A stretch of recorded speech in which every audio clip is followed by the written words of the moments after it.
Meus amados irmãos, irmãs, vamos continuar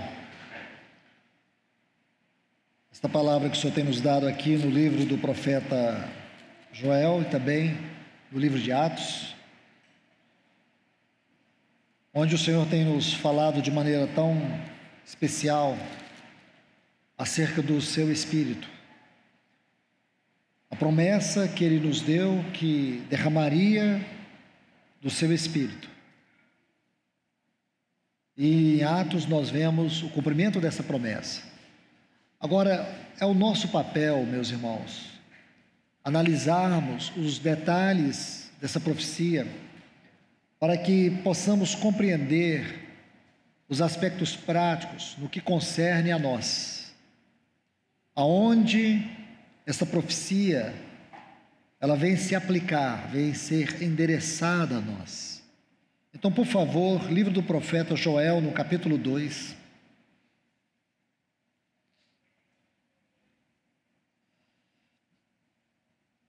A partir do versículo 23 diz: Vós, pois, filhos de Sião, alegrai-vos e regozijai-vos no Senhor vosso Deus, porque Ele vos dará chuva na justa medida, fará descer sobre vós a chuva temporã e a chuva seródia. Como no princípio, as eiras se encherão de trigo e os lagares transbordarão de vinho e azeite.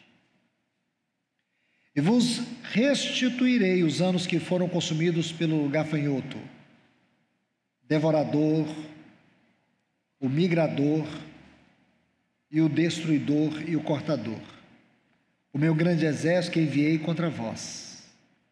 Comereis até vos saciar, enaltecereis o nome do Senhor vosso Deus, o qual fez maravilhas para vós, e nunca mais meu povo será envergonhado. E sabereis que eu estou no meio de Israel, e que eu sou o Senhor vosso Deus, e outro não há, e o meu povo jamais será envergonhado. Depois disso, derramarei do meu espírito sobre toda a carne. Profetizarão vossos filhos e vossas filhas, vossos anciãos sonharão, vossos jovens terão visões. E também sobre os servos e todas as servas derramarei meu espírito naqueles dias. Farei prodígios nos sinais e na terra, sangue, fogo, coluna de fumaça. O sol se converterá em trevas e a lua em sangue, antes que venha o grande e terrível dia do Senhor. Agora, meus irmãos e irmãs, Atos capítulo 2, os versículos 17 a 20, nós temos a narrativa de Pedro acerca desta profecia de Joel. Apenas vou fazer menção e não uma leitura como fizemos no primeiro período. O que eu quero lhes mostrar, irmãos, é que nós estamos diante de uma profecia muito importante, porque essa profecia é muito clara. Se você observar, vai falar de duas chuvas: a chuva temporã e a seródia. A chuva temporã são as chuvas iniciais, e a seródia, as chuvas finais, porque daí, o que vai acontecer? Vai acontecer a colheita. Nós temos na Bíblia muitos e muitos lugares que vão nos mostrar que de maneira muito especial o Senhor vai levar o seu povo de volta àquele Pentecoste. Irmãos e irmãs, entendam uma coisa: nós não teremos outro Pentecoste. Deus não nos dará um outro Pentecoste. Não há um outro Pentecoste. Essa frase está errada. Nós precisamos voltar ao Pentecoste. Aquele Pentecoste de Atos é o Pentecoste que nós somos desafiados a voltar. Nós precisamos retornar. Muitas das orações que nós fazemos, irmãos, elas estão erradas, porque elas não deveriam ser orações, deveriam ser atitudes. Nós colocamos sobre os ombros de Deus em orações muitas coisas que são responsabilidades nossas. Você já orou e disse assim: Senhor, enche-me do teu Espírito? É o seu dever, é o meu dever, é o nosso dever ser cheio do Espírito Santo.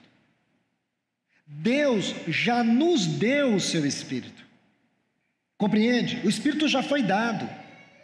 Não vai ter um outro derramamento do Espírito.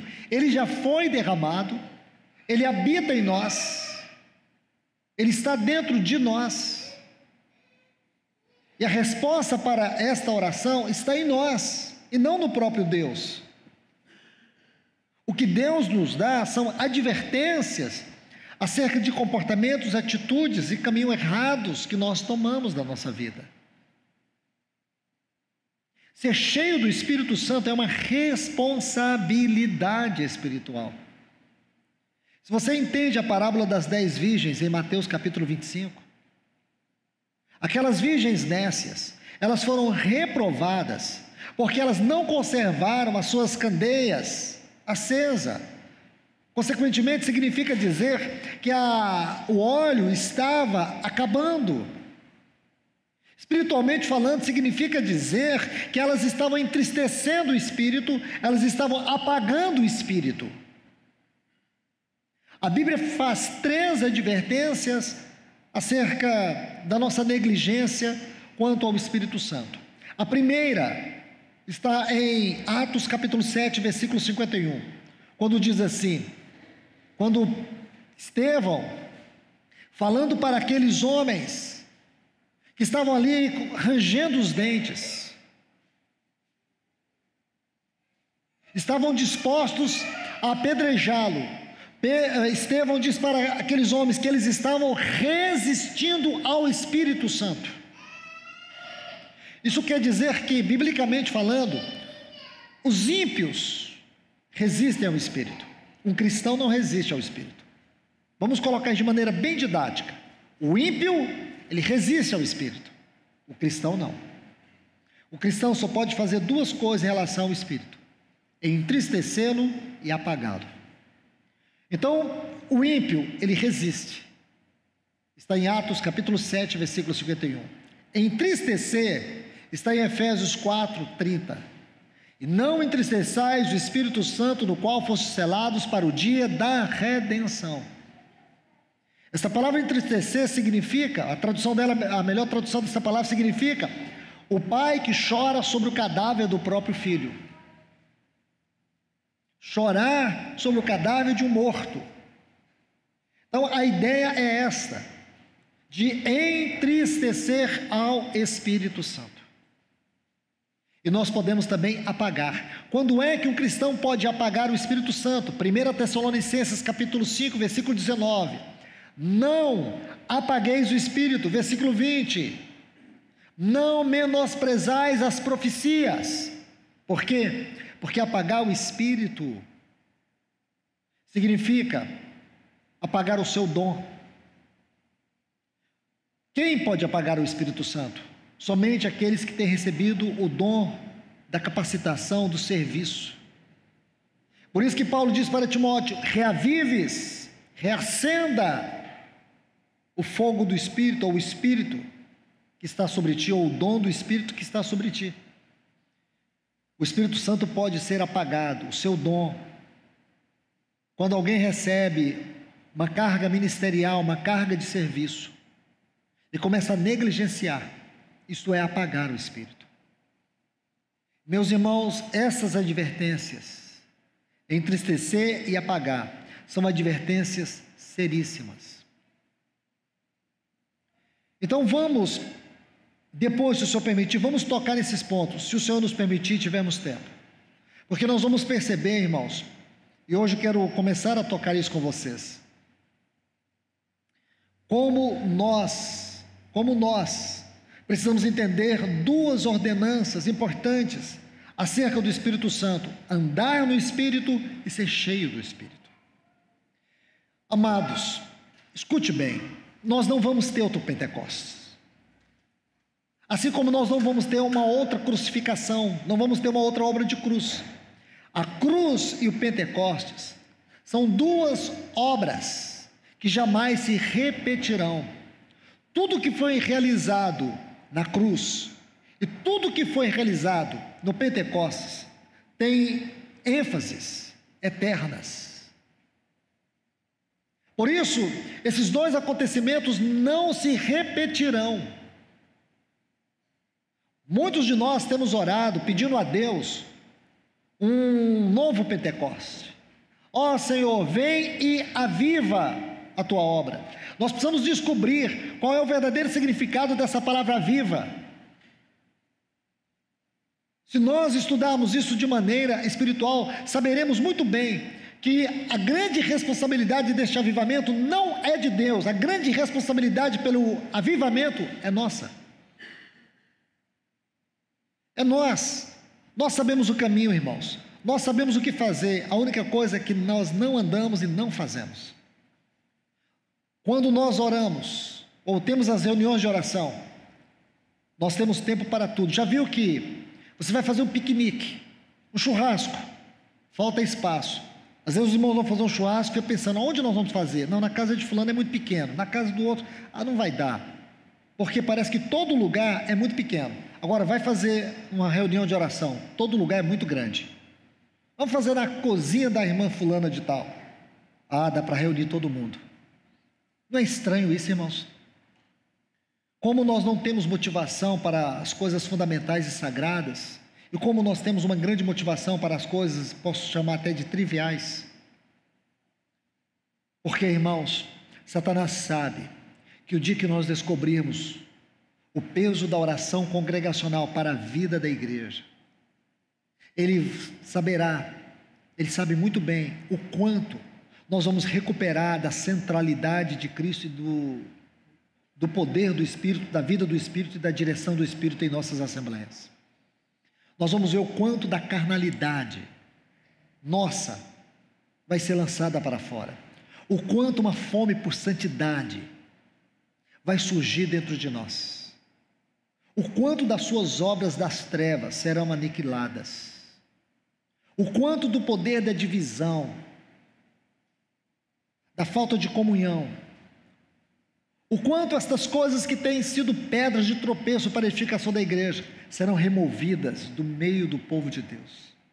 Então Satanás fará de tudo, irmãos, para que nós tenhamos uma vida confortável, desde que a oração não seja prioridade na nossa jornada espiritual.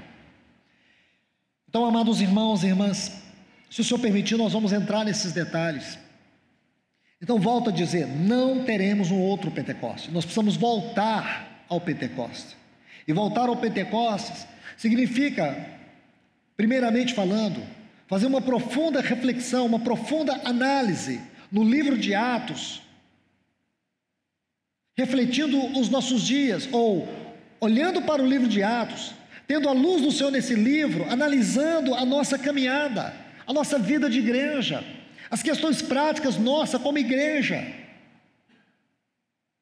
Nós precisamos olhar este livro, não apenas lendo sua história, mas permitindo que, através desse livro, Deus venha fazer um profundo exame microscópico em toda a tessitura do nosso ser, da nossa vida de igreja, dos nossos relacionamentos. Eu estava dizendo ontem para os irmãos aqui em Tapejara, vou dar um exemplo aqui, abrir um pequeno parênteses que é muito importante, irmãos, muito importante. Eu não sei aqui no meio de vocês, mas ali no meio do centro-oeste do Brasil, onde eu moro, em Goiânia, a febre no meio do povo de Deus agora, a nova onda é divórcio. Sério, irmãos, virou uma onda. Agora todo mundo está em torno disso, ou está orando para Deus repreender, ou está com uma crise de algum parente ou algum irmão, enfim, divórcio agora está ocupando a mente das pessoas, e muitos estão divorciando mesmo. E os irmãos têm feito encontros de casais, os irmãos têm enviado vídeos para ver se os casais encontram o caminho do relacionamento. Irmãos, desculpe-me dizer, mas acredito que essas coisas mudam um pouco o foco daquilo que é essencial. Na verdade, irmãos, nós não temos um problema conjugal. O problema conjugal é uma consequência do problema fundamental. O nosso verdadeiro problema fundamental, o problema essencial mesmo, é o nosso relacionamento com Deus. Sabe por que eu tenho problema conjugal? Eu sou um fracasso como marido, é porque eu sou um fracasso na minha vida espiritual com Deus. Se eu fracasso no meu relacionamento com Deus, eu vou fracassar no meu relacionamento com a minha esposa e em todos os relacionamentos. Então o que eu devo fazer? Um curso para casais? Não, irmãos. Eu preciso ir diante do trono, me despir dessa máscara de dissimulação. Porque se eu ajustar o meu relacionamento com Deus, eu vou ajustar o meu relacionamento na minha casa. O meu problema não é que eu sou um mau marido, o meu problema é que eu sou um péssimo cristão. Entende? O seu problema é que você é uma péssima esposa. Mas sabe por que você é uma péssima esposa? É porque você é uma péssima cristã. Sabe por que você é um péssimo marido? E esse é o seu problema? Mas o seu problema essencial é porque você é um péssimo cristão. Você não tem vida devocional. E porque você não tem vida devocional, você não vai ter vida conjugal. E aí, nós temos sido alimentados por uma enxurrada de informações desnutrida da verdade, da luz de Deus. E assim as pessoas estão sendo levadas por uma onda satânica de engano, de mentira, de sutilezas. Elas estão sendo destruídas, não é na sua vida moral, é na sua vida espiritual. Irmãos, ninguém cai do dia para a noite.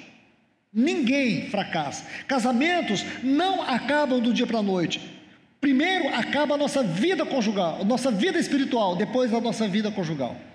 Porque se você, meu irmão e minha irmã, tem uma vida diante de Deus, seu cônjuge pode torcer, pode retorcer, Satanás pode mandar todos os principados, potestades e hostes espirituais contra o seu casamento, não vai vencer. Sabe por quê? Porque tem um homem, tem uma mulher diante de Deus, certo? Sabe o que eu tenho ouvido muito hoje? Já ouvi isso de alguns casais jovens. Por que está separando, irmão? Porque o meu amor acabou. Não é mentira, irmãos. A Bíblia diz, em 1 Coríntios 13, o amor jamais acaba. Não é verdade? Mas o que acontece? A paixão entulha a luz, a verdade. O engano, o pecado entulha. O amor está aqui, ó. Não tenho mais amor. Você já amou? Perguntei isso para um irmão. Você amou de fato a sua esposa? Sim, irmão. Esse amor era eros ou era aquele amor ágape? Aquele amor divino? Aquele amor que você se entrega, se dá, sem esperar que o outro se entregue por você. Você o ama, independente de ser amado, não é uma troca. Sim, pois é, esse amor jamais acaba. Você entende? Satanás está te enganando, mentindo. É porque eu participo de encontro de casais, já estou ouvindo as mensagens aqui, ali, acolá, estou lendo o livro tal. Pode ler o que quiser. O seu problema não está em ouvir nem ler, está em estar diante do trono de Deus. Jeremias 17:12. O que diz? Que tem um santuário, tem um trono, um lugar elevado, e ali é o lugar do nosso santuário. Trono exaltado acima dos céus é o lugar do vosso santuário. Vida devocional. Você quer consertar a sua vida conjugal? Conserta primeiro a sua vida devocional. Depois que você consertar a sua vida devocional, você vai resolver todos os seus problemas conjugais. E pode ser que você veja que o problema não é o outro, é você. Tá certo? Então, irmãos, vai por esse caminho. Vocês vão conseguir vencer as crises que muitos estão passando.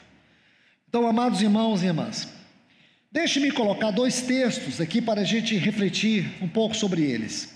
Gálatas capítulo 5, versículo 16.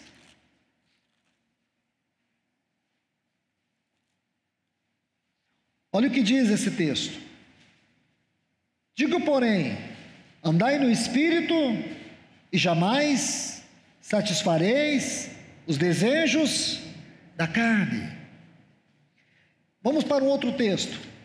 Efésios 5:18. E não vos embriagueis com vinho, no qual há contenda, libertinagem, mas enchei-vos do Espírito. Então aqui nós temos, se vocês prestarem bastante atenção, 2 ordenanças. A primeira, andar no Espírito. A segunda, ser cheio do Espírito. Irmãos, isso aqui não é uma condição qualquer não, isso aqui é um imperativo. Aqui nós temos 2 imperativos que descrevem a vida cristã normal. Eu vou repetir. Gálatas 5,16 e Efésios 5,18 são dois imperativos que descrevem a vida cristã normal. Se esses dois imperativos não são governantes da nossa vida, então nós temos a vida cristã anormal. Nós temos uma vida fora do propósito de Deus. Temos uma vida na contramão da vontade de Deus.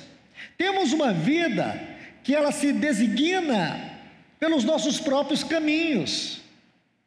Você pode fazer o que quiser fazer, pode ser o tipo de cristão que você quiser ser, mas eu digo para você, nunca você vai ser um cristão, no sentido elevado da definição espiritual, se você não tiver uma vida pautada por esses dois imperativos, andar no Espírito e ser cheio do Espírito.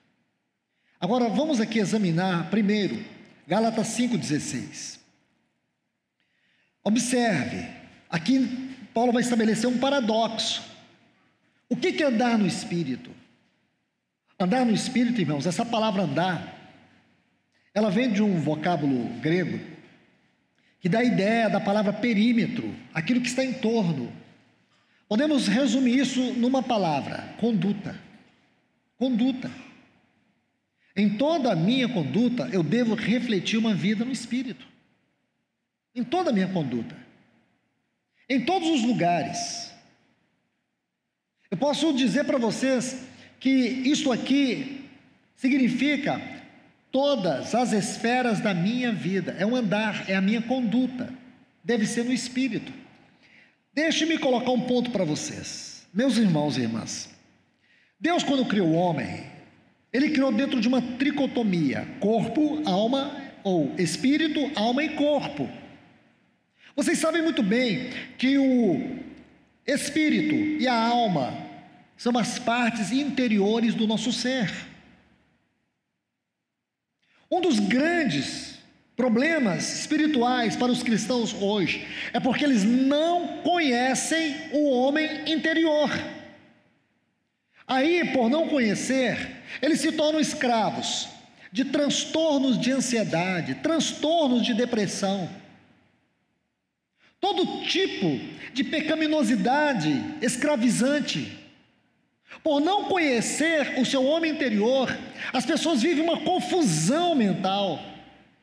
As pessoas ficam perturbadas quanto à direção, quanto ao andar, quanto às decisões. Por quê? Porque não compreendem o que é vida no Espírito. Então, irmãos, o Espírito tem 3 faculdades. Quais são elas? Intuição, consciência, comunhão. Intuição, consciência e comunhão. A intuição, nós podemos resumir assim: a intuição é a voz de Deus, é onde Deus traz a sua voz. É na intuição que a voz de Deus se manifesta e se revela dentro de nós. Há uma outra faculdade que é a consciência. A consciência é a faculdade mais elevada do nosso espírito, porque a consciência, ela nos traz uma realidade, nos traz a realidade espiritual nas suas dimensões. E ela traduz isso como um julgamento sobre a alma, como direção sobre a alma através da mente. Porque a consciência governa a mente, a intuição governa a vontade. Vontade, mente e emoções, vontade, mente e emoções são faculdades da nossa alma. A intuição, a voz de Deus governa a nossa vontade. A nossa vontade. O que eu quero é governado pela palavra de Deus. Se o que eu quero, se a minha intuição governa o que eu quero, governa a vontade, então nunca vou querer minha vontade. Eu sempre vou dizer assim: seja feita a tua vontade. Não adianta eu dizer seja feita a tua vontade, se é a minha vontade que governa. Então a vontade de Deus, ela só vai se manifestar se ela for governada pela intuição. Consciência governa a mente. A mente é a faculdade mais elevada da nossa alma, como a consciência é a faculdade mais elevada do nosso espírito. Então você vê aqui a nossa consciência, ela que traz o poder do julgamento entre o certo, errado, bem, mal, a consciência. Estou falando isso de maneira bem resumida. E a comunhão é o lugar onde o Espírito de Deus sempre habitou no homem. Adão era habitado por essa comunhão, e a comunhão governa as nossas emoções. Então aqui o Espírito de Deus habitava, a habitação de Deus estava aqui na comunhão, e essa habitação, ela se movia por essas outras faculdades, consciência e intuição. Mas é aqui que está o lugar da comunhão, da habitação, do prazer. E essa comunhão governava as emoções. Porém, quando Adão caiu, o seu espírito ficou inativo. Quando a Bíblia diz assim, e vos vivificou, Efésios 2, estando vós mortos como, irmãos? Lembra que Deus diz assim para Adão, quando ele estabelece o princípio da cruz, através da árvore do conhecimento do bem e do mal e da árvore da vida. Deus diz para Adão que se ele comesse da árvore do conhecimento do bem e do mal, aí Deus diz assim, certamente morrerás. Essa palavra certamente não existe, irmãos, no texto hebraico. No texto hebraico está assim, morrendo, morrerás. Morrendo, morrerás. Por que morrendo? Porque a primeira morte que o homem experimentou na queda foi a morte espiritual. E esse morrerás era a morte física. Então, se você morrer espiritualmente, você vai morrer fisicamente. Estão vendo? Morrendo, morrerás. Então, o que acontece aqui, irmãos? Observe que coisa interessante. O espírito perdeu suas funções ativas. E agora a alma passou a estar no controle da vida do homem. O ego agora que passou a ser o centro, o núcleo da personalidade humana. O homem a partir daí passa a ser um ser em si mesmado, voltado para si. Aí você vai ver uma sentença que está lá em Gênesis capítulo 6, o versículo 3. Deus diz assim, o meu espírito não habitará para sempre no homem, porque este é carnal. Então o homem perdeu a habitação do Espírito, e ele passou a ser um ser carnal. Aqui está, andai no Espírito e não satisfareis os desejos da carne. O que aconteceu, irmãos? O homem perdeu esta habitação. Se você olhar no Antigo Testamento, toda a ênfase do Espírito Santo era sobre. O Espírito Santo vinha sobre, ele não habitava, ele habilitava, porém ele não habitava o homem, porque tem uma sentença de Deus aqui, Gênesis 6:3. Agora veja, irmãos, a sublimidade, a grandeza da obra de Cristo. Ele veio como homem, ele veio e venceu o pecado na carne.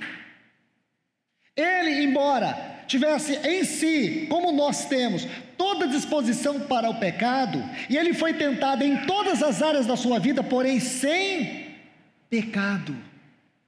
Então você entenda, vou colocar isso com muito cuidado. O Espírito Santo, irmãos, a habitação do Espírito que nós temos hoje foi uma conquista de Cristo. Cristo conquistou a habitação do Espírito para nós. Entendeu? Foi uma conquista, porque o Pai disse: o meu Espírito não vai habitar no homem, não habitará. Mas Cristo veio, e se você olhar na Bíblia, vou mostrar os textos para vocês. Por exemplo, Mateus 4:1. O que você vai ler em Mateus 4:1? Que ele foi levado pelo Espírito Santo ao deserto. Depois você vai ver Mateus capítulo 12, versículo 28. Nosso Senhor diz assim: se eu expulso o demônio pelo Espírito de Deus, certamente o reino de Deus é manifestado entre vocês. Mateus 12, 28. Lucas capítulo 2, versículo 27, fala do nosso Senhor movido pelo Espírito. Ainda em Lucas, capítulo 4, versículo 14, diz que ele foi guiado pelo Espírito Santo para ser provado no deserto. Ainda em Lucas, nesse mesmo capítulo 4, o versículo 18, ele diz: o Espírito do Senhor está sobre mim, pelo que me ungiu. E ainda em Lucas, no capítulo 10, versículo 21, diz que o nosso Senhor regozijou no Espírito Santo. O Espírito veio agora e habitou, porque o Espírito encontrou um homem que não era carnal. Embora ele tinha vida humana como nossa, ele tinha uma natureza humana, porém ele não tinha uma natureza governada pela carnalidade. Ele não se permitiu, ele não deixou se levar pela carnalidade. Por isso que lá em João 13 ele diz assim: é por eles que eu me santifico. Porque, irmão, se ele tivesse dado alguma fissura na sua natureza para o pecado, o Espírito Santo nunca poderia vir nos habitar. Por isso eu digo para vocês, o Espírito Santo foi uma conquista de Cristo para nós. Aquele Espírito que nele habitava, agora ele conquistou ele para nós e disse: eu rogarei ao Pai, e ele vos dará outro Consolador, a fim de que esteja convosco para sempre. Eu estava ouvindo um irmão aqui orar: Senhor, dá-nos a porção dobrada do Espírito. Isso é lindo, irmãos. Sabe o que significa nós temos a porção dobrada do Espírito? Porque o Espírito Santo é para nós um paracleto. Um paracleto. Jesus também é um paracleto. Existem dois paracletos. Existe um paracleto no trono e existe um paracleto dentro de nós. Essa é a porção dobrada. Nós temos dois paracletos, um no trono e um dentro de nós. É pequeno isso, irmãos? É pequeno? É uma coisa qualquer? Não é, irmãos. Nós precisamos acordar para isso. Nós precisamos saber o que é andar no Espírito. O que é andar no Espírito, irmãos? Como que surgiu isso? Como que inicia isso? O que na prática é isso? Então, primeiro entenda. Quando você converte, você nasce de novo. Lá em João capítulo 3, versículo 5, nosso Senhor Jesus disse assim: necessário vos é nascer de novo. Esse novo nascimento, sabe o que é esse novo nascimento, irmãos? Esse novo nascimento, irmãos, é a vida do Espírito gerando em nós a vivificação do Espírito. Aquele Espírito que por causa da queda ficou inativo, olha o que diz Efésios 2, que Ele nos deu vida quando nós estávamos mortos. Mortos aonde, irmãos? Nesse mesmo capítulo 2 de Efésios, diz que nós estávamos sem Deus no mundo, nós estávamos separados de Deus. Os puritanos, eles discerniam a morte e definiam a morte como a separação de Deus. E aqui em Efésios 2 vai nos dizer que nós estávamos separados de Deus, mas Ele nos vivificou. Agora essas faculdades que outrora não recebiam, não compreendiam a voz de Deus, o mundo espiritual, a eternidade, o senso de pertencimento eterno, a fome pela eternidade, o anelo de buscar as coisas do alto, isso não tem em você, irmão? Não tem em você, irmã? Sabe o que é isso? Sua consciência foi vivificada. Quando o cristão diz assim: eu tive um sonho e Deus falou comigo, falou mesmo. Quando um cristão, ele está passando debaixo de uma árvore, dá um vento, e aí ele diz assim: irmão, eu passei debaixo de uma árvore, por incrível que pareça, senti um vento ali, e veio uma voz no meu coração. Sabe o que é isso, irmãos? É a intuição. É a intuição, é a voz de Deus. Como é que você sabe que Deus está falando? Quantos de nós aqui, em muitas situações, falamos até às vezes impensadamente: não, porque Deus uma vez falou comigo. Fala de maneira tão natural. Por quê? Porque Deus fala conosco, sim, irmãos. Nós somos meio estranhos para esse mundo. Imagina um cristão cheio do Espírito Santo diante de um psicólogo tentando tratar algum problema que detectaram nele. Irmãos, eu falo para você, o psicólogo dá nó na cabeça. De verdade. Dá um nó na cabeça. Porque, irmãos, nós Nós somos estranhos, nós não estamos no padrão deste mundo, nós estamos no padrão do celestial. Compreende, irmãos? Compreende? Nós somos muito estranhos mesmo, porque a gente fala que Deus fala conosco, que Deus fala mesmo. Nós temos anelo por aquilo que é eterno, nós temos uma busca por aquilo que é supremo. Nós falamos com um Deus que nós temos certeza que Ele ouve, que Ele é maior do que tudo que existe nesse universo. Nós temos certeza que foi Ele quem criou, foi Ele quem fez.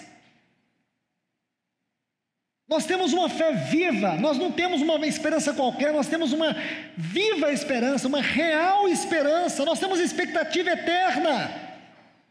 Compreende, irmãos? Sabe por quê? Por causa da consciência. Por causa da consciência. Você fecha os seus olhos e você tem uma percepção interior que você está no trono de Deus, e está mesmo, porque a eternidade Deus colocou dentro de nós. Habita dentro de nós a eternidade, como um rio de águas vivas, habita dentro de nós, flui dentro de nós. Nós temos uma sensação, sim, de uma presença, de uma habitação. Então, não é só a sensação da voz, não é a sensação do pertencimento eterno, é a sensação de uma habitação. Existem alguns momentos de alegria, de gozo, que você acha que o seu peito vai explodir. Existem alguns momentos de alegria e de sentimentos de gozo que nós temos, que é inexplicável. Sabe o que é isso, irmãos? A habitação do Espírito de Deus no nosso espírito. Nossas faculdades foram vivificadas. Então isso é vida no Espírito. Olha o que diz, vamos ler com muito cuidado. Vamos por Efésios, depois Colossenses. Efésios 4, por favor. Eu vou começar desde o versículo 17. Você vai compreender muito claramente isso. Diz assim: isso, pois, digo, e testifico no Senhor, que não mais andeis como andam os gentios. O que significa esse não mais andeis?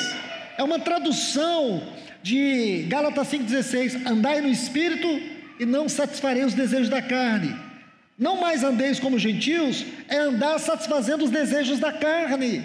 Então ele diz assim: não ande satisfazendo os desejos da carne. Ele diz que os gentios se comportam pela vaidade da mente. Sabe o que significa essa palavra vaidade? Vazio, bolha de sabão. Por quê, irmãos? Porque um ímpio, a mente dele tem um vazio. A nossa mente não tem um vazio, não pode ter um vazio. A nossa mente, ela tem uma consciência sobre ela. Vou tentar ajudar vocês nisso. Vamos para um outro texto aqui. Não precisa nem abrir a Bíblia. Romanos 12, 2. Primeiro diz assim: rogo-vos, pois, irmãos, pelas misericórdias de Deus, que apresenteis os vossos corpos como sacrifício vivo, santo e agradável a Deus, que é o vosso culto racional. Aí vamos ao texto que interessa. E não vos conformeis com este mundo, mas transformai-vos pela renovação da vossa mente. Então vamos entender esse texto dentro do próprio texto. O que significa a mente renovada? Uma mente renovada é uma mente que não é conformada com este mundo. Quando a nossa mente, ela é uma mente renovada, isto é, quando a consciência se estabelece pela vivificação do novo nascimento sobre a nossa mente, ela é uma mente renovada. Por que renovada? Porque as coisas velhas saem. Se você diz: eu sou cristão, mas o que domina os seus afetos, o que domina a sua mente, são as coisas velhas que praticam os ímpios, então você não tem mente renovada, você não tem salvação, você tem religião, você não tem Deus, você tem ídolo, você não tem transformação, você não tem conversão. Entende? Nós precisamos ser claros, irmãos, precisamos ser claros. Não tem meio termo aqui, não tem meia salvação. Não tem como você dizer assim: não, mas o irmão está melhorando. Não tem melhorando. tem transformado. Compreende? Transformado. Melhorando é a forma de você falar que ele ainda não é um convertido direito. Não tem um convertido mais ou menos. Tá certo? Não tem aquela coisa, Deus e o diabo habitando o mesmo recipiente. Não tem. Deus não divide a sua glória com ninguém. Ser cheio do Espírito é ser cheio. Não é a metade do Espírito, é ser cheio, é tomado. Andar no Espírito é andar e jamais satisfazer os desejos da carne. Ah, irmão, não dou conta. Sabe por que você não dá conta? Porque a sua vontade não está governada pela intuição, pela voz de Deus. Se a voz de Deus não te governa, com certeza a carne vai te governar. A Bíblia diz, de maneira muito clara, ou nós estamos no Espírito, ou nós estamos na carne. Ou servimos a Deus, ou servimos ao diabo. Ninguém pode servir a dois senhores. Ou você há de honrar um e desagradar o outro. Então, pense bem, irmãos. Vamos ser bíblicos nas nossas definições, na nossa prática, no nosso pensamento, nas nossas concepções. Preste atenção nisso. Isso aqui é muito claro para nós. Então, o que significa? Mente renovada. Outrora, veja que ele estabelece o contraste. Nós não podemos pensar como gentios. Por quê? Porque agora o nosso pensamento é vivificado, a nossa mente é transformada, é renovada. Aí ele diz, tendo entendimento obscurecido. O ímpio, ele tem uma mente, a palavra entendimento aqui é mente. Entendimento, pensamento, é mente, sempre a ênfase está na mente. Então, o que significa? O ímpio, ele tem uma mente obscurecida. Por quê? Porque é no Espírito que a luz de Deus brilha, que a revelação de Deus brilha. Compreende, irmãos? Obscurecidos de entendimento, alheios à vida de Deus, pela ignorância. Sabe o que é ignorância, irmãos? É estar espiritualmente no estado de trevas. Trevas. Trevas é ausência de luz. Trevas é ausência de luz. Pela dureza do coração. Sabe o que significa essa palavra dureza? Calosidade. Calosidade. Um coração que tem uma calosidade. Coração é uma referência ao nosso homem interior. Então o ímpio, ele tem um entendimento obscurecido. O seu coração é petrificado, tem uma calosidade. Aí ele diz... Ele continua dizendo, tendo o entendimento obscurecido pela dureza do coração, os quais, depois de perder a sensibilidade, por que perder a sensibilidade? Por que o ímpio não tem sensibilidade e o cristão tem? Se tem uma característica, irmãos, da nossa vida cristã vivificada, é a sensibilidade. Nós podemos chamar isso de discernimento espiritual. Um cristão com espírito vivificado, ele tem discernimento. Ele tem uma acessibilidade ao espiritual, de perceber, de discernir a voz de Deus. Então ele diz aqui, entregaram-se à lascívia por cometerem com avidez toda classe de impureza. Agora observe o versículo 20, mas vós não tendes aprendido assim a Cristo. Olha que coisa linda, irmãos. Por quê? Essa conjunção adversativa que está aqui simplesmente para estabelecer um contraste, ela nos mostra que estamos aqui diante de um paradoxo. O que é a vida espiritual e o que é a vida carnal? O que é a vida de um ímpio e o que é a vida de um cristão? Tudo isso aqui descreve a vida de um ímpio. Tudo isso aqui descreve a nossa vida velha. Estão vendo? Tudo isso aqui está nos mostrando o que é andar na carne.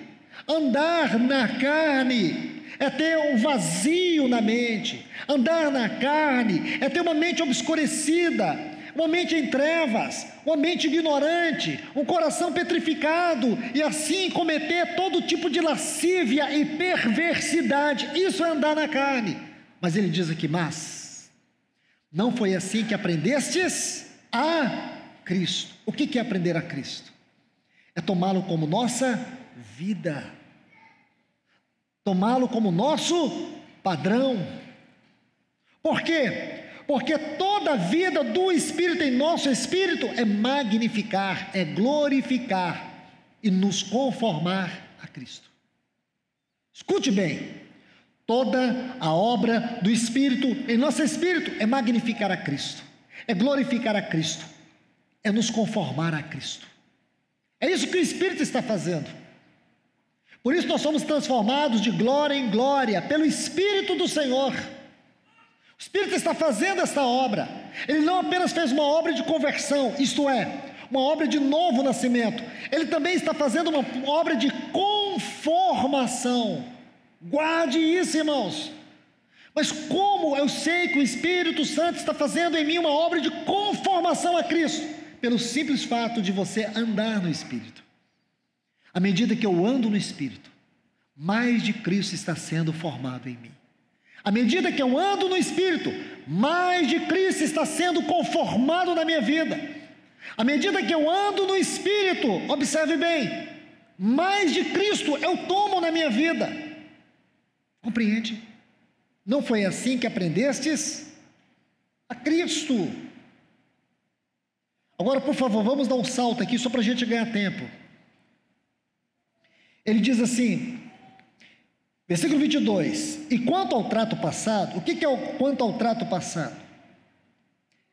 A mesma frase aqui no versículo 17, não mais andeis, está vendo? Toda essa vida velha, toda a vida velha é o trato passado. Quanto ao trato passado, despojeis do velho homem. O que é esse velho homem? Meus irmãos, só para ajudá-los na hermenêutica, do versículo 17 até o versículo 19, nós temos as características desse velho homem. Não carece, eu repeti para vocês, aqui está uma descrição do velho homem. Ele diz assim, do velho homem que está corrompido, aqui está a corrupção do velho homem, segundo o desejo, ou os desejos enganosos. Agora versículo 23, e vos renoveis do espírito da vossa mente. Veja a clareza, irmãos. Então, quando você converte, o que consequentemente vai acontecer? Sua mente vai ser renovada. Sua mente vai ser renovada. Agora observe, versículo 24, e vos revistais do novo homem, criado à semelhança de Deus, na justiça, na santidade da verdade. Eu quero que você observe essa frase, à semelhança de Deus. Vamos ler aqui, Colossenses capítulo 3. Veja o versículo 5, vê se não é o mesmo sentido, o mesmo contexto. Fazei morrer, pois, vossos desejos terrenos. Aí vai dizer, fornicação, impureza, paixões desordenadas, maus desejos e avareza, que é idolatria. Por causa dessas coisas que vem a ira de Deus, tudo bem. Versículo 7, nos quais também vós andastes no outro tempo. Está vendo, irmãos? Dentro do mesmo contexto. Só para vocês terem uma ideia, Efésios e Colossenses são dois livros que eles precisam ser estudados juntos. Efésios tem 155 versículos. Desses, 75 versículos estão aqui condensados, mesmo que condensados, dentro da Epístola aos Colossenses. Então, Colossenses é uma forma de interpretar Efésios. Se Efésios nós vamos encontrar as profundezas das profundezas, acerca da doutrina e da prática, Colossenses é um livro que nos leva às profundezas das profundezas das profundezas acerca do livro de Efésios. Então você pode imaginar, se você mergulha em Efésios, fala, cheguei ao fim, aí quando você vai para Colossenses vai te levar mais profundo ainda. Por isso que é muito importante você usar essa chave. Vou dizer uma coisa para vocês, Colossenses é uma chave maravilhosa, que abre aquelas comportas mais profundas da Epístola aos Efésios.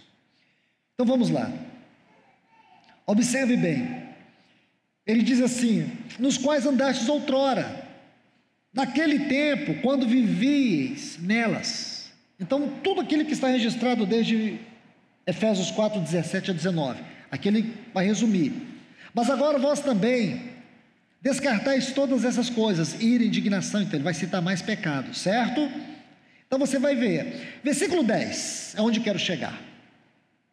e vos revestistes, que é a mesma frase que está lá no versículo 24 do capítulo 4, do novo homem, o qual é conforme a imagem do que criou. Veja que a ênfase de Efésios está na semelhança, e a ênfase de Colossenses está na imagem. O homem não foi criado à imagem e à semelhança? Não é? Ok. Aí diz assim: daquele que o criou, conforme a imagem do que o criou, renova-se até o pleno conhecimento. O pleno conhecimento é a revelação mais elevada da experiência cristã. Irmãos, então veja que o homem, ele foi criado à imagem e à semelhança de Deus.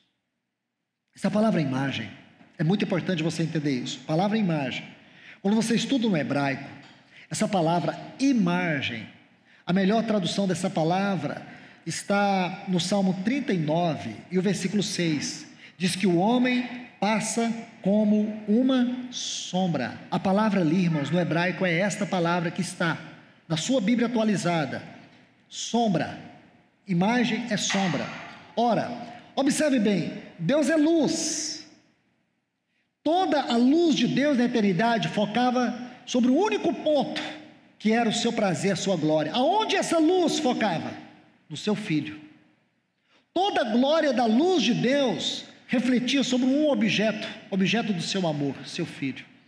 Então Paulo diz assim em Efésios 1:4, observe esse texto: assim como, pois, fomos escolhidos nele, ou fomos, pois, escolhidos nele. Nós fomos escolhidos nele. Vou te dar um outro texto para fazer um quadro aqui.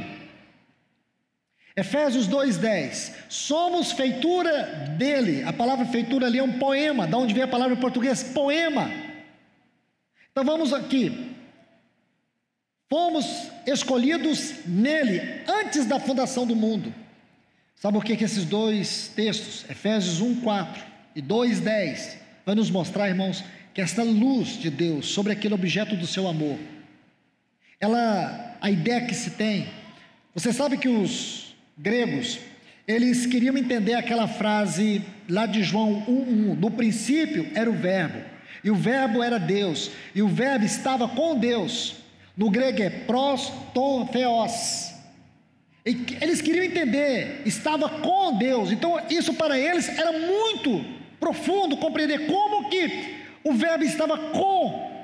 Os teólogos latinos chamavam isso de circunminseção, mas eu vou traduzir isso mais fácil para vocês. E os pais capadócios chamaram isso de pericorese, peri em torno, corese dança. Sabe como que eles entenderam esse estava com? Como que era a relação do Pai e o Filho da Trindade? Era como se eles estivessem um dentro do outro. Por isso que os pais capadócios, Gregório de Naziano, eles chamaram isso de pericorese, uma dança. É como se houvesse uma dança da Trindade, uma dança de amor e de afeto. E é nessa dança de amor e afeto que nós fomos escolhidos, assim como nos escolheu nele. Deus teve o seu Filho como a inspiração para nos criar. Irmãos, pense a grandeza disso. Deus teve em seu Filho a inspiração de nos criar, e essa inspiração fez com que o objeto do seu amor se voltasse sobre ele, mas com um afeto maior, de não ter um, mas muitos filhos, como aquele filho. Isso não é grandioso, irmãos? Então Deus não podia criar algo que fosse diferente, ele tinha que criar a imagem do seu Filho, mas ele não poderia criar essencialmente igual ao seu Filho, porque isto não era o desejo de Deus. Isso feriria todos os princípios da eternidade, da divindade. Deus não faz isso. Sabe o que ele fez, irmãos? Ele criou uma sombra do objeto. Por isso que a palavra imagem é sombra. Nós somos uma sombra de Cristo. Que coisa linda, irmãos. Mas não só isso, irmãos. Sabe, ele pegou aquela sombra e soprou naquela sombra. Gênesis 2:7, o Espírito. Então Deus não apenas nos criou a imagem de Cristo, como Ele colocou dentro de nós a terceira e grandiosa pessoa da Trindade, o seu Espírito, para nos habitar. É demais, não é, irmãos? Por isso a palavra imagem e semelhança é tão importante, irmãos, porque foi isso que Adão perdeu. Adão perdeu essa imagem, aí a glória dessa habitação, a glória dessa intimidade, dessa comunhão, tudo isso foi perdido. Escute, tudo isso foi perdido. Quando você lê a história daqueles patriarcas, homens que tinham intimidade com Deus, homens que andavam com Deus, homens que Deus encontrou graça sobre eles. Noé era um homem tão íntegro diante de Deus que ele achou graça diante dos olhos de Deus. Homens como Moisés, que sentiu o fogo da presença de Deus. Então você percorre toda a Bíblia, Abraão, aquele que foi chamado amigo de Deus, Davi, homem segundo o coração de Deus, profetas como Isaías, como Jeremias, como Ezequiel, homens de Deus, Zacarias, Oséias, Joel, tantos homens de Deus, mas nenhum deles foram habitados pelo Espírito de Deus. Eram homens usados, eram homens inspirados, mas nunca foram homens habitados. Por quê? Porque tinha uma sentença, o Espírito ainda não podia habitar, ele só estava habilitando. Mas um dia o nosso Senhor veio, ele viveu tal vida, irmãos, que o Espírito o habitou, o guiou, o capacitou, o encheu, o alegrou. O Espírito de Deus encontrou agora um vaso na terra. Aquele vaso foi exaltado de tal maneira diante de Deus que ele disse: eu rogarei, eu rogarei. Ele não disse eu vou rogar agora, eu rogarei. Sabe quando ele rogou? Quando ele subiu, irmãos. A sua ascensão foi um grande rogo ao Pai. É como se ele dissesse: agora pode derramar, eu garanto, porque a obra dele é uma obra eterna, o perdão dele é um perdão eterno. Quando Deus olha para nós, ele vê a justiça de Cristo. A nossa justiça, irmãos, não são os nossos bons atos, a nossa justiça é a obra do Calvário, é a obra de Cristo, é a obra consumada, é essa obra que Deus vê na minha e na tua vida, e é por causa desta obra que o Espírito veio e nos habitou para sempre. Sabe por que o Espírito nos habita para sempre? Porque o perdão que ele nos deu é para sempre. Então você vê, irmãos, agora nós temos o Espírito. Mas não só isso, irmãos. É o que diz esses dois textos, Efésios 4, 24 e Colossenses 3, 10. Porque a imagem e a semelhança também é restaurada, mesmo sendo quem somos.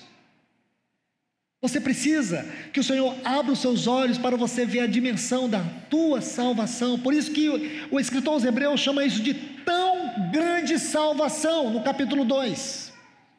Você precisa entender isso. Irmãos, eu digo para vocês, um cristão que entende isso, ele nunca mais vai tomar um antidepressivo, nunca mais. Falo para vocês, não precisa,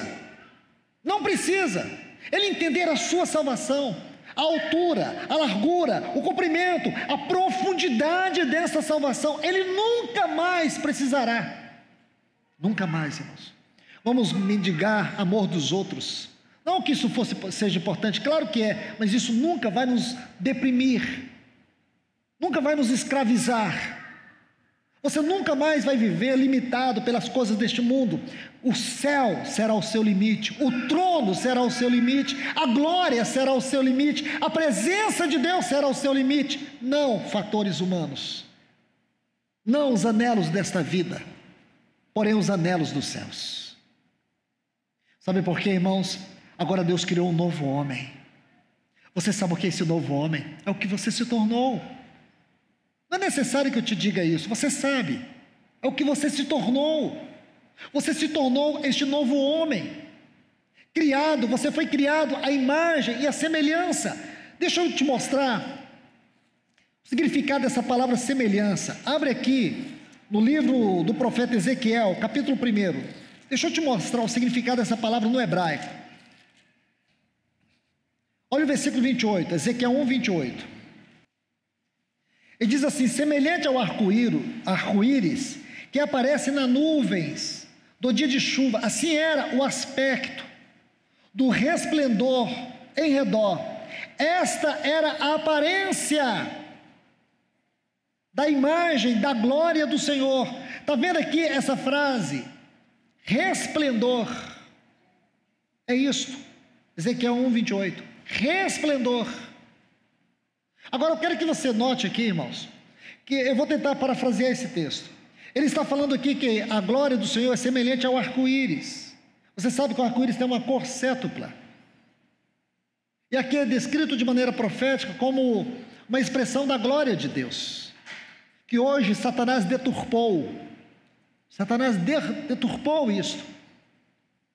Meus irmãos, deixa eu dizer para vocês vão achar que eu estou delirando, mas não é. Lembra, Salmo de número 8, versículo 4, diz assim: quem é o homem para que dele te lembres? Filho do homem para que o visites, o estimes? Fizeste, no entanto, um pouco menor do que Deus, de glória e de honra o coroastes. Essa palavra coroastes, a tradução dela é vestir alguém com uma vestidura.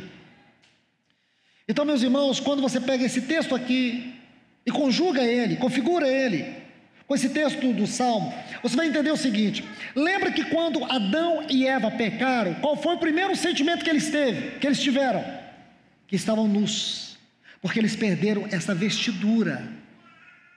Eles tiveram a sensação de perder, eles perderam essa vestidura de glória. E aqui nos dá a entender que essa vestidura era como a beleza do arco-íris. Entende, irmãos?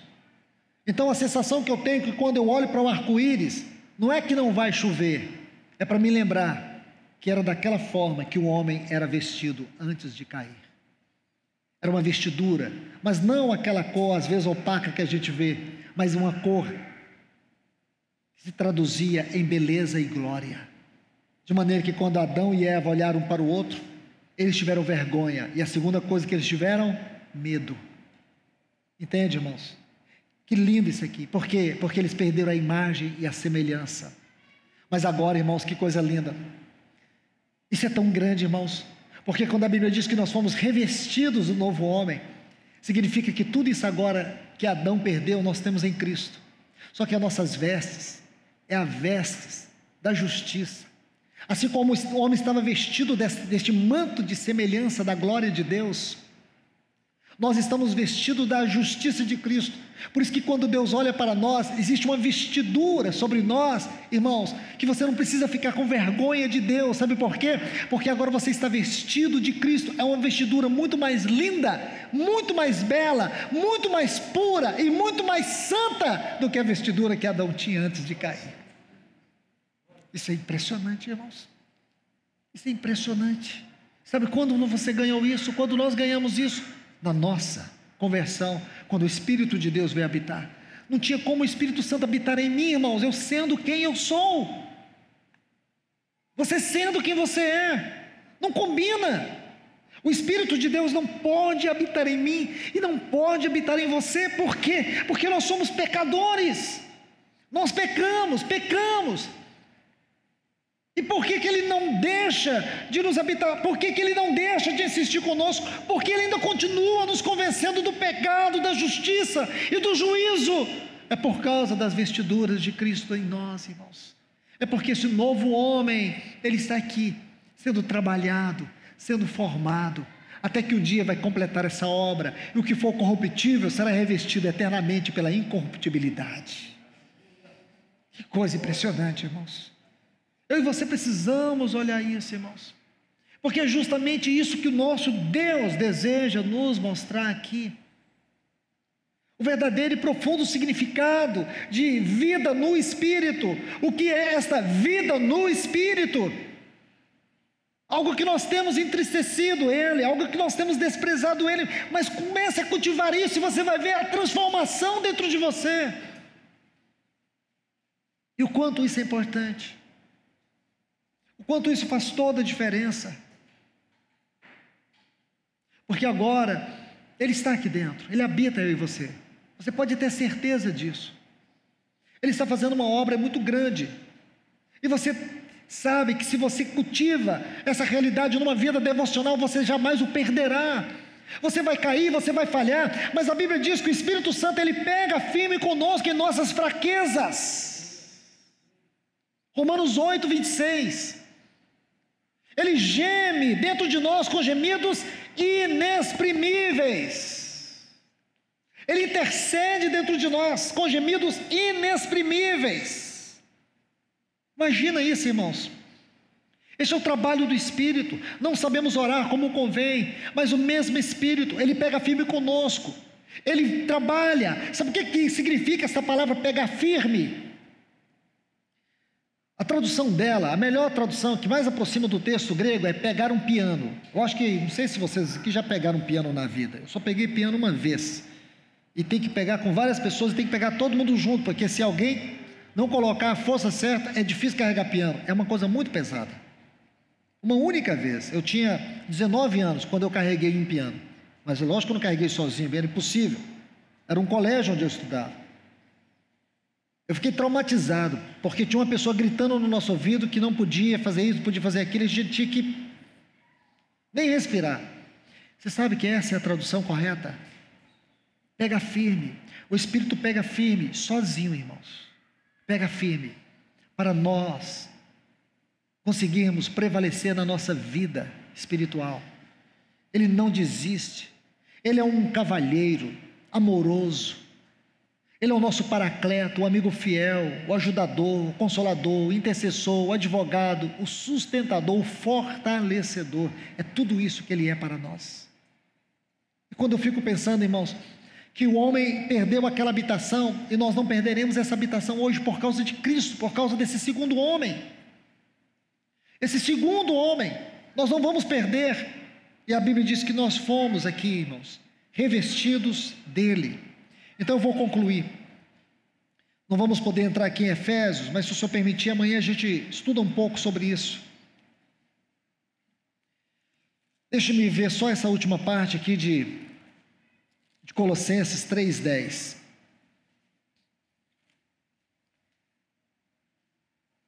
E vos revestiste do novo homem, o qual, conforme a imagem do que o criou, renova-se até o pleroma, o pleno conhecimento da verdade. Que coisa linda, irmãos. É isso que o Senhor quer nos levar, a esse pleno conhecimento, a essa profundidade de conhecimento. Uma coisa importante, irmãos, só um pequeno ponto adicional. Sempre conhecimento espiritual envolve experiência. Nunca enfoca o conhecimento intelectual, sempre enfoca o conhecimento do ponto de vista da experiência, da formação e da transformação do caráter. Nunca você pode dizer que teve o conhecimento espiritual sem a formação e sem a transformação do caráter. Porque conhecimento sem a formação e sem a transformação do caráter vai nos tornar religiosos e intelectuais. Então que o Senhor nos ajude, irmãos, que nós saibamos a grande importância de andar no Espírito. E concluindo de uma vez por todas esse ponto, volte comigo aqui em Gálatas, só para a gente fechar esse assunto, com poucos minutos a gente consegue fazer isso. Então no versículo 16 diz: andai no Espírito e jamais satisfareis os desejos da carne. Versículo 17, porque o desejo da carne é contra o Espírito, e o Espírito é contra a carne. Esse se opõe.